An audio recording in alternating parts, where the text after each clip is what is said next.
As his mother apologized for a long path through a never-ending night that the gods had designed when breathing life into a baby born blind. She cried gently, lowering the lids over his wide, white eyes, while she desperately tried to describe heaven to someone deprived sight. As his mother apologized for a long path through a never-ending night. As his mother apologized for a long path through a never-ending night that the gods had designed when breathing life into a baby born blind. She cried gently, lowering the lids over his wide, white eyes, while she desperately tried to describe heaven to someone deprived sight. But he denied trying to find comforting lies to a guiding light.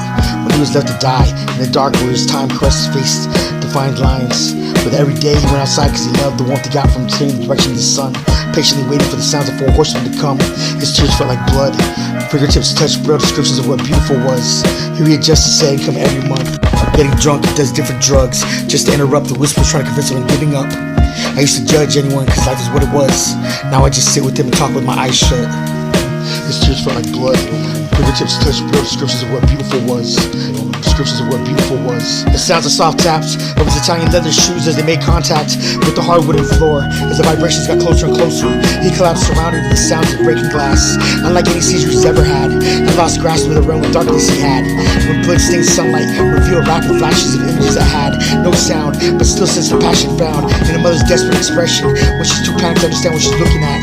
The same God that cursed the damned, his vision gave him 3 minutes in a world that slowly animate. A dozen crows that try to take off in slow motion, frantically flapped in their amusement and his desperation as they flew away and laughed, while he walked forth and back, while blood puddled underneath him, shaking and cried, ignoring the mom and denied her an explanation.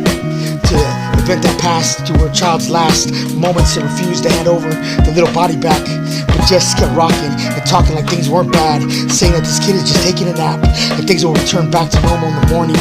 Then that dream faded black, like the syringe that's filled with the only chemical that could bring him sleep at last.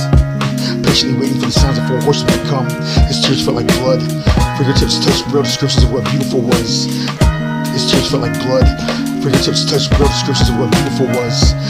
He awoke the next day, confined to restraint, screaming for the freedom of his arms and his legs, repeatedly striking his face against padded grounds, decorated in different shades of an assortment of urine stains, screaming rages of war and rages of psychotic episode storm, and to order these demand the man to remain in place, just in case, limited the movements he could make. With the knee in their back of his neck, he felt as they inject sedatives to overtake the fluid, and it finds and discovers its way to relax all the muscles in a wave that passes over as it swam through his veins. A pen tapped to the high rhythm of a hi-hat on a clipboard, a familiar face formed, and he spoke when told the story of his chance to avoid pain and blame that came with the guilt of a child that he killed while driving drunk. When he went and picked up some hollow points in a 50 jack, he drank fast and chased with a single shot aimed at his brain. Pointer finger snatched the trigger back to the hammer to slap out a round of a thunderous sound next to his face. 15 minutes before being found bleeding to death on the ground, surgeons managed to remove the bullet, but not without leaving him blind by minimal brain damage. And since he managed, accepted, and adapted, rationalizing to him having been born blind, and it's something he's been battling his whole life. He sits inside and finds happiness as he faces security light, as he stood still, delusional feelings of the warmth he got from staring in the direction of the sun, patiently waiting for the sound of 4 horsemen to come. His tears felt like blood as his fingertips touched traced descriptions of what beautiful was. There's no one who wanted to take that from him from the asylum. Before he died, he embraced this lie for one last time. He believed he could hear his mother apologize for a long path through a never-ending night that the gods had designed when breathing life into a baby born blind. With an underdeveloped mind, she gently lowered the lids over his wide, white eyes as she whispered through the silence, "Perdona me."